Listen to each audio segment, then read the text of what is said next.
గెలిచినందుకు cookies అయితే ఇచ్చారు. Hey guys, రేపు గాయత్రి బర్త్డే అనమాట. రేపు సండే కాబట్టి మాకు ఈ రోజే ట్రీట్ ఇస్తా ఉంది.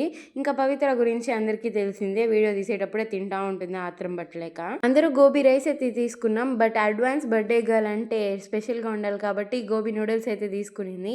ఇంకా అందరూ ఎవరి ట్రీట్ వాళ్ళు ఎంజాయ్ చేసి ఎవరి క్లబ్కి వాళ్ళు వెళ్ళిపోయారు. ఇంకా మేము మా క్లబ్కి వెళ్ళంగానే మాకు సీక్రెట్ లెటర్ అనే ఒక కంటెంట్ ఇచ్చి దానిపైన స్టోరీ అయితే రాయమన్నారు. ఇంకా చాలా నెలల తర్వాత మా బుర్రకైతే పని చెప్పాము.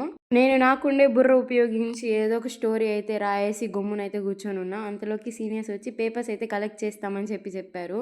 ఇంకా అది తెలియని శ్రీత పాపం బుక్లో రాయింది. ఇంకా అట్లే ఫ్రెష్ పేజ్లో అయితే కాపీ చేసుకుంటాంది గబగబా అని. ఇంకా ఈ కోడి బుర్రతో స్టోరీ రాద్దాం అనుకున్నావే అని అడిగితే ఎంత కష్టపడి రాస్తానా, ఫ్రెండ్ని ఎంకరేజ్ చేద్దామని కూడా లేదా అని అనింది. ఇంక ఈ పిల్లకున్న కోడి బుర్రతో ఏం రాస్తుందో ఏమో అనుకున్నాను. బట్ ఆ పిల్ల స్టోరీ చదివిన తర్వాత తెలిసింది ఇంత డెప్త్ ఉందంటే ఆ పిల్ల రాసిన స్టోరీలో.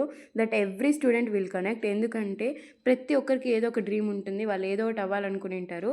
బట్ వాళ్ళ పేరెంట్స్ ఫోర్స్ వల్ల లేదంటే పక్కింటి వల్ల ఏదో ఒక వల్ల వాళ్ళ డ్రీమ్ అనుకుని చేరలేకపోయింటారు. అలాంటి వాళ్ళకి కనెక్ట్ అవుతుంది అనమాట ఈ పిల్ల రాసిన స్టోరీ. ఇంకా మ్యామ్ వచ్చారు, కలెక్ట్ చేసుకున్న పేపర్స్ అన్ని తీసుకొని వెళ్ళారు.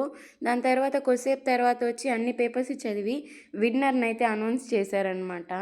ఇంకా దాంతో గెలిచిందైతే తినే అనమాట. ఇంకా తన స్టోరీ అందరికి బాగా నచ్చింది.